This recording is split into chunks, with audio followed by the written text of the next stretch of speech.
Hello, friend, and let's get into quiz number 4.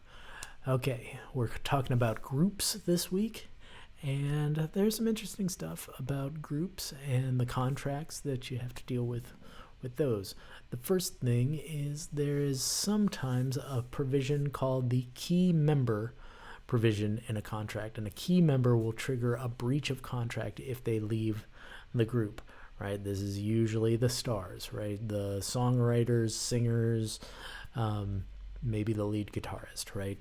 Whereas if you've got a percussionist or the exploding drummer from Spinal Tap, right? They're pretty replaceable to the record company, but a key member will definitely make a breach of contract and blow up the contract. All right. So number 2, if a member leaves the group, the company has the option to sign that person as a solo artist. So if the drummer from Spinal Tap does decide, hey, I'm done with the group, right, the record label can say, well, if you're going to be a solo artist, we have first shot at signing you as a solo artist, right? All right, the next question, or question number 3, also has to do with that situation. So even if, well, depending on the key member clause, right, the company has the right to terminate the members who don't leave the group, right? So everyone that was signed that original contract, that's what it was. So if the drummer leaves, the record company has the right to say, well, okay, well, all of you are in breach of this contract, so we don't like the bass player either, so he's gone, and that's the people that are left can be there or not. All right, so the next question is about what's the most valuable asset.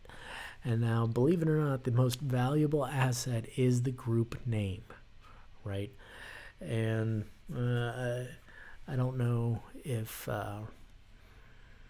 you guys know groups that have done this in the past, but if you think especially of the old fogey classic rock type bands, right? They started rotating people in and out, and as long as they could keep the name of the band and go play state fairs and small bars and places like that, then people would still keep going to hear them. And it may not care that there's no original members left in the band, but that might also there are several bands that got better with those types of changes. But group name is the most valuable asset. In a similar situation, there are sometimes musicians that serve at the will and pleasure of the employer. It might be the actual band, it might be the production company, something like that. But those are hired hands or hired gun. I'll say hired gun a lot, who are musicians that play with the band, but they're getting paid, maybe on a per gig basis. Maybe, they might even have a percentage of something or other depending on whatever these deals are, right? If you learn anything in this business class, that everything depends on a contract. However the contract is written, that's what happens. Okay, speaking of which, if you have a lawyer who represents two clients whose interests are not aligned, they're not one, then you have a conflict of interest. Okay, if you have any type of group where you've got 3, 4, 5 people, and you say, okay, we're a group, we're all splitting this stuff equally. If you only have one lawyer that helps you write up that contract, they should tell you, hey, this is a conflict of interest. Sign this thing that says, I warned you that this is a conflict of interest. Otherwise, you should have 3, 4, 5 lawyers. Okay. LLC is a limited liability corporation, and that's a partnership, It can be a partnership, but with the limited liability of a corporation. So you can have corporations where it's a big group of people and it's just a company, or you can have this partnership where it's just 2, 3, 4 people.